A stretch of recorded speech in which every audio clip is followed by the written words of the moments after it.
आता आपण life processes 1 या चॅप्टरची सुरुवात करूया. हा पण अतिशय अगदी महत्वाचा चॅप्टर आहे. तर आपण बघितलंय की आपल्या शरीरामध्ये वेगवेगळ्या प्रकारच्या ऑर्गन सिस्टम्स असतात आणि त्या ऑर्गन सिस्टम्स काय करत असतात, वेगवेगळी कामं करत असतात. म्हणजे डायजेस्टिव्ह सिस्टम आहे, ती आपलं जेवण पचवण्याचं काम करत असते. सर्क्युलेटरी सिस्टम आहे, म्हणजे ती सगळं रक्तवाहिन्यांना इथे तिथे त्याच्या थ्रू ऑक्सिजन आणखीन सर्व जे पोषक गोष्टी आहेत आपल्या शरीराला लागणाऱ्या पोचवत असते. तर ह्या सगळ्या सिस्टम्स आहेत त्या आपल्या शरीरात कंटिन्युअसली काम करत असतात आणि ते काम करत असतील तर त्यांना कुठली तरी शक्ती लागणार आहे, बरोबर? कारण आपलं शरीर जर तुम्ही एका मोटर कार बरोबर कम्पेअर केलं, त्याच्यावर तुलना केली, तर तुमच्या लक्षात येईल की नुसती मोटर कार चांगली असून काही फायदा नाही. त्याच्यामध्ये पेट्रोल टाकलं तरच ती चालू शकते आणि ते पेट्रोल म्हणजेच एनर्जी. बॉडीला जर आपल्या शरीराला तुम्ही मोटर कार बरोबर कम्पेअर केलं तर आपल्यामध्ये ते शरीर चालवण्यासाठी लागणारी एनर्जी आहे ते म्हणजे पेट्रोल. आता ती एनर्जी आपल्याला कुठून मिळते? तर जेवणातून मिळते. Functioning of all these life processes म्हणजे ह्या सगळ्या सिस्टम्स ऑल्सो रिक्वायर्स एनर्जी.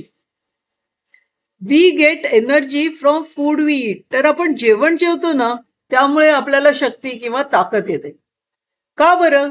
कारण फूड कंटेन्स न्यूट्रिएंट्स. न्यूट्रिएंट्स म्हणजे एक प्रकारची केमिकल्स असतात आणि ती केमिकल्स आपल्याला शक्ती देतात.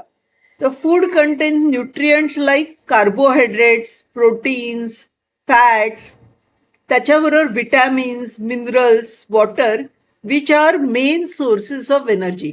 ह्यांच्यामधून आपल्या शरीरात एनर्जी निर्माण होते. आता आपण फूड पिरामिड बघूया. इकडे फूड पिरामिड का म्हणतात? कारण आपण सर्वात जास्त कार्बोहायड्रेट्स खातो. कार्बोहायड्रेट्स म्हणजे पोळ्या, नंतर भात वगैरे. त्याच्यानंतर त्यापेक्षा कमी आपण प्रोटीन्स खातो. प्रोटीन्स म्हणजे मासे, डाळी, नंतर दूध वगैरे. आणि त्यापेक्षा कमी आपण फॅट खातो. तर आता हे कार्बोहायड्रेट्स आहेत ते मॅक्झिमम एनर्जी देतात. प्रोटीन्स आहेत ते कार्बोहायड्रेटपेक्षा कमी एनर्जी देतात आणि फॅट सगळ्यात कमी एनर्जी देतात. When carbohydrates from the food is digested, it gives glucose. Carbohydrates काय प्रोड्यूस करतं? ग्लुकोज प्रोड्यूस करतं. When proteins from the food is digested, it makes amino acid. हे आपण बघितलेलं आहे. ते रक्तामधलं आपल्या सेलमध्ये सायटोप्लाझममध्ये अमिनो ऍसिड असतं. ती जी फ्लोट होत असतात ती तो tRNA घेऊन येतो आणि प्रोटीनची चेन बनवतो आणि प्रोटीनमुळे काय फायदा होतो आपल्याला? शरीराची वाढ वगैरे वगैरे. Wien lipids from food is digested, it gives fatty acid and alcohol. Alcohol म्हणजे आपला नेहमीची जी दारू विकतात तो नाही, हा वेगळ्या प्रकारचा अल्कोहोल असतो, त्याला ग्लिसरॉल म्हणतात. For energy we need nutrients, म्हणजे ग्लुकोज लागतं न्यूट्रिएंट्स मधलं, प्लस ऑक्सिजन. हा कुठून मिळतो? आपण जो श्वास घेतो, रेस्पिरेशन, इनहेल्ड हे एअर युझिंग रेस्पिरेशन, आणि तो त्याच्या एअरमधून जो ऑक्सिजन येतो तो सगळीकडे रक्तवाहिन्यांच्या through is transported by blood to each cell. प्रत्येक सेलमध्ये तो जातो आणि तिकडे सेलमध्ये मायटोकॉन्ड्रिया नावाचं एक ऑर्गनेल असतं. ते ऑर्गन आहे ते एनर्जी बनवण्याची प्रक्रिया करतो. So in the cell energy is harvested by म्हणजे prepared by mitochondria present in each cell. म्हणजे प्रत्येक सेल आहे ही एनर्जी निर्माण करत असते. Food and oxygen are transported up to the cell via circulatory system. रक्ताने ट्रान्सपोर्ट होतं. म्हणजे कुठली सिस्टम आहे? Circulatory system. आता दोन प्रकारचं रेस्पिरेशन असतं. एक म्हणजे बॉडी लेवल, जे आपण ऑलरेडी त्याचा अभ्यास केलाय पण एकदा आपण त्याचे रिव्हिजन करणार आहोत. नाकाने जे होतं ते बॉडी लेवल. आणि दुसरं रेस्पिरेशन आहे ते सेल लेवल, म्हणजे सेल लेवलला पण रेस्पिरेशन होत असतं आणि ते 2 प्रकारचं असतं, एरोबिक आणि ॲनारोबिक. तर आता बॉडी लेवलचं रेस्पिरेशन कसं होतं, नाकातून होतं. तर नाकाची इकडे मागे, नाकपुड्यांच्या मागे कॅव्हिटी आहे. कॅव्हिटी म्हणजे एक अशी जागा आहे, पोकळी. त्याच्यामध्ये आपण हवा घेतो, श्वास घेतो, आणखीन तो श्वास असा आत जातो आणि ह्या भागातून जातो. ह्या भागाला फॅरिंग्स असं म्हणतात. त्याचप्रमाणे आपण जेवण जेवतो ना, ते ओरल कॅव्हिटीमध्ये जातं आणि ते पण इथून जातं. म्हणजे इकडे श्वास आणि खाणं असं कॉमन जाण्याचा रस्ता आहे त्यांचा. मग नंतर हे खाणं आहे ना, हे मागून फूड पाईप मधून पोटात जातं आणि हा जो आपला श्वास आहे तो लॅरिंग्स मधून ट्रॅकियामध्ये येतो. तर लॅरिंग्स म्हणजे आपलं व्हॉइस बॉक्स आणि ट्रॅकिया म्हणजे विंड पाईप. आता ही जी मोठी पाईप आहे, ती खाली खाली खाली येते आणि त्याचे असे 2 भाग होतात. एक भाग जातो तो लेफ्ट लंग मध्ये जातो, दुसरा भाग आहे तो राईट लंग मध्ये जातो. तर ही जी पाईप आहे ही खाली आल्यावर अशी स्प्लिट होते, 2 तुकडे होतात. ह्याला लेफ्ट प्रायमरी ब्रॉन्कस असं म्हणतात आणि ह्याला राईट ब्रॉन्कस असं म्हणतात. आता या पाईपच्या टोकाला, म्हणजे ही फांदी आहे, फांद्याच्या टोकाला आणखीन बारीक बारीक बारीक फांद्या होतात. त्याला काय म्हणतात, ब्रॉन्किओल. ब्रॉन्किओल. आणि त्या फांद्यांच्या शेवटी असे द्राक्षासारखे छोटे छोटे छोटे छोटे असे फुगे असतात, छोटे बारीक, आणि त्यांच्यामध्ये हवा असते.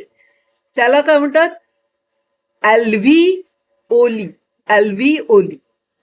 तर आता ती जी हवा येते आतमध्ये, ती इकडे आतमध्ये आल्यावरती ॲल्व्हिओलीमध्ये गॅस एक्सचेंज होतो. गॅस एक्सचेंज म्हणजे काय, ऑक्सिजन आत घेतला जातो, आणखीन कार्बन डायऑक्साईड बाहेर फेकला जातो, तो आपल्या बाहेर जाणाऱ्या श्वासासकट बाहेर जातो. ओके. तर हे इकडे मेन गॅस एक्सचेंज होतं आणि नंतर मग आपण जो घेतलेला ऑक्सिजन आपल्याला जो मिळालाय तो सर्क्युलेटरी सिस्टीम म्हणजे रक्ताच्या थ्रू सगळ्या शरीरभर पोचवला जातो. आता ही जी लंग आहे त्याच्या खाली एक मसल आहे, त्याला डायफ्रॅम असं म्हणतात. आणि तो जो डायफ्रॅम आहे ना, तो पोटाला आणखीन ह्याला सेपरेट करतो. सेपरेट करणारा जो भाग आहे आणि तो डायफ्रॅम आपल्याला श्वासोश्वासाला देखील मदत करतो. तर आता आपण हे वाचूया. Various organ systems like digestive, respiratory, circulatory, excretory and control systems are continuously performing their functions in human body. They need energy. We get energy from food and oxygen. Respiratory system helps to get oxygen. तर ही जी respiratory system आहे ती आपल्याला oxygen घ्यायला मदत करते.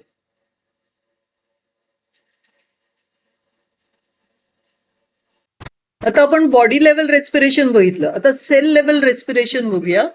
2 types आहे, aerobic आणि अनॉर्बिक. Aerobic respiration आहे ना, ते ऑक्सिजन घेऊन होतं आणि अनॉर्बिक रेस्पिरेशन आहे त्याला ऑक्सिजन लागत नाही.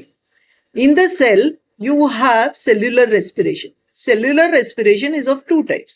Cellular respiration in presence of oxygen, aerobic म्हणतात त्याला.